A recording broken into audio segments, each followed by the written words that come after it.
And I heard the criticisms of sort of the way that the game was packaged in this town, because one of our good friends and coworkers, Craig Madrin, was the in-stadium host for that team. Yep. And he's hanging out with us in studio. He listened to that interview. And, Craig, I want to get your thoughts on what you heard, because, you were a part of the team. Thanks for having me, Jason. Yeah, I listened to what you guys said about the interview after the fact. I listened to the interview myself, and I have to take a little bit of a different angle than you guys are taking. I listened to that interview, and I didn't see what Sherry said as the attack that you guys saw it. Okay. Everybody loves a great business decision until it comes to your doorstep. Okay. And unfortunately, this particular business decision, and I'll bear in mind here that I am the on-field announcer for the team. I'm not their accountant. Okay. So if you expect me to talk numbers and they don't trust radio people with money. Right. That wouldn't happen. So I want to make that clear. I'm not intimately involved in that capacity. So my expertise comes from just being the announcer on the field for 5 seasons and, sort of directly involved with what you would consider the fan experience. If I thought the commissioner of the league had been attacking the fan experience, trust me, I'd be the first one on this air to fire right back. I didn't get that from that interview. Okay. I also didn't see it as an attack on the fans for not supporting, as in pointing the finger and saying it's your fault. But the bare truth is essentially, if you like in any business, and she gave the example of a McDonald's on your corner, if you can't afford to keep the lights on, and people aren't coming in and spending the money and in that capacity, you're right. Businesses come and go. In this league, just in my 5 seasons, I've seen several teams come and go. There was a Pennsylvania team at one point. It disappeared. There was a New York, New Jersey team that inexplicably disappeared. One season they're there and we're playing them. Next season, just everybody forgot about them. These things happen. It happens in pro sports at every level. Art Modell sold the Cleveland Browns in the 90s, and the city revolted. Okay, they come back a few years later. Do you remember what happened in this town when the Akron Arrows changed to the Akron Rubber Ducks? It was revolt. People flipped for about a week, and then they saw it was going to work. Right. Now, let me tell you something about fan experience, too, and I'll speak to Ken Babby, who's the owner of the Akron Rubber Ducks. I saw him speak at an Akron Roundtable event one time a few years ago. I think he was maybe in his 2nd season or so as the owner of that team, and he said that if you come to one of our games and you remember what the score is, we haven't done our job. That's minor league sports, man. That's the way it is. But what does that tell you about the sport? What's it supposed to tell me about the sport? You tell me. I mean, you're coming to a baseball game, are you not? Sure. When you go into Canal Park. Sure. But they're saying that if you remember what the score is, we haven't done our job. So the peripherals have essentially become the business. That's the fan attraction.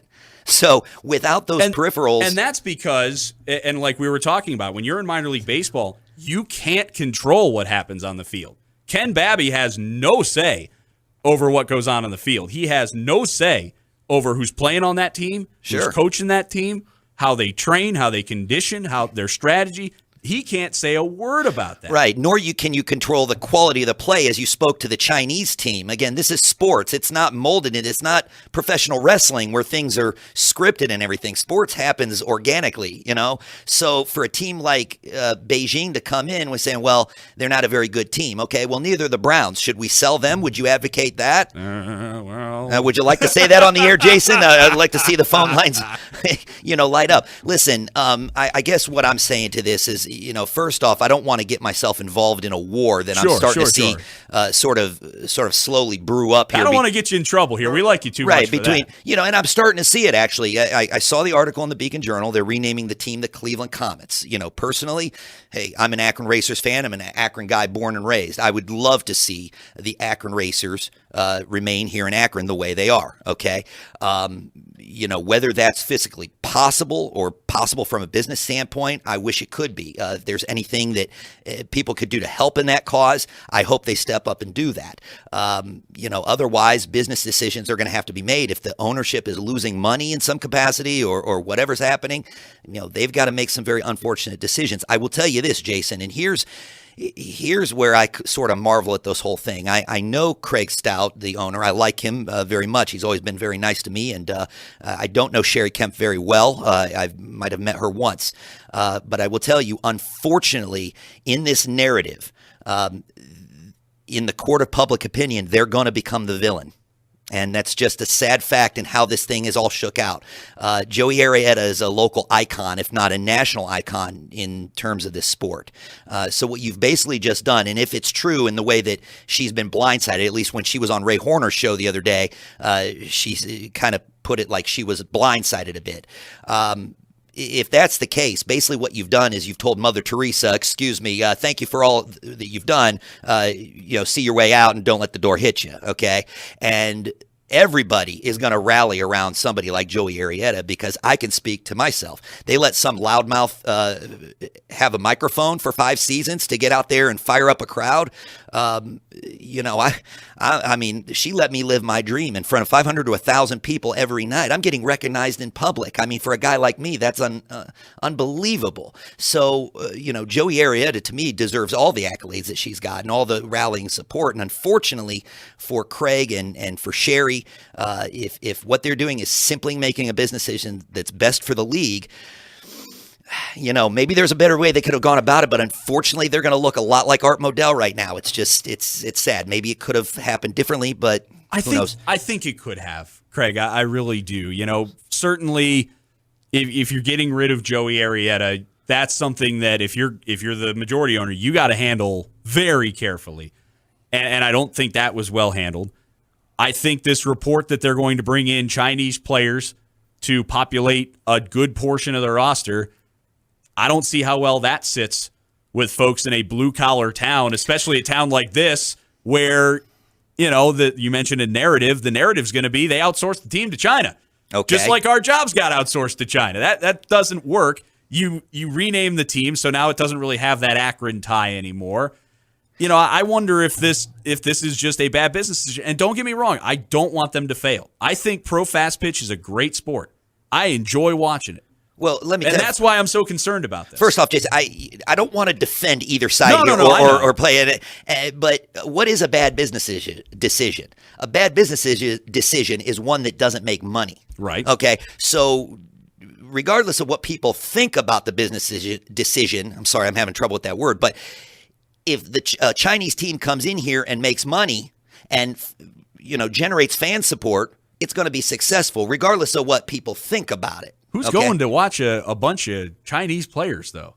Who's going to watch an 0-16 Cleveland Browns? I don't know. Many. I don't know. Not Jason, many. Frankly, I don't think anybody knows at this point how things are going to shake out. Frankly, if you're asking for my personal opinion, I would love to see Joey Arrieta at the helm of the Akron Racers again in the 2018 season. That would be my ideal and my dream. And Craig Mad Dog Madrin out there firing the fans up. That's what I want to see. As we've done. I think that woman deserves, and I'll tell you this, I think that woman deserves a one of those bronze statues like they have out in front of Progressive Field with some of the iconic players you see out there. Joey Arrieta should have a bronze statue in front of Firestone Stadium for all that she's done for this sport. And it really does kind of stink as to how this thing is shook out in terms of her. But as far as the business decision, and we were saying, well, Sherry comes in and she's attacking Akron fans. Look, I mean, you can take that as an attack, but the truth, it may not sound very nice, but if it's the truth, it has to be said, okay? If we're getting 500 to 1,000 fans a night in Firestone Stadium, and there's a potential for maybe 2,000 to 3,000 fans, well, that has to be explored because that additional revenue is going to help support this team and keep it in Akron.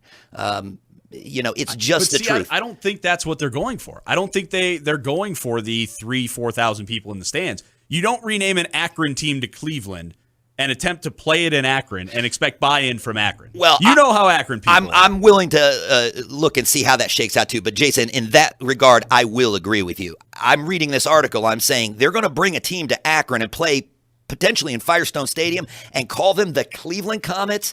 Now, you know as well as anybody, being from Akron, we do not consider ourselves a suburb of Cleveland. We're not Parma. We're not Shaker Heights. We're not Euclid. Okay, we are Akron, and we stand alone. Okay, LeBron James is a kid from Akron. Okay, he just happens to play in Cleveland. He's ours, right?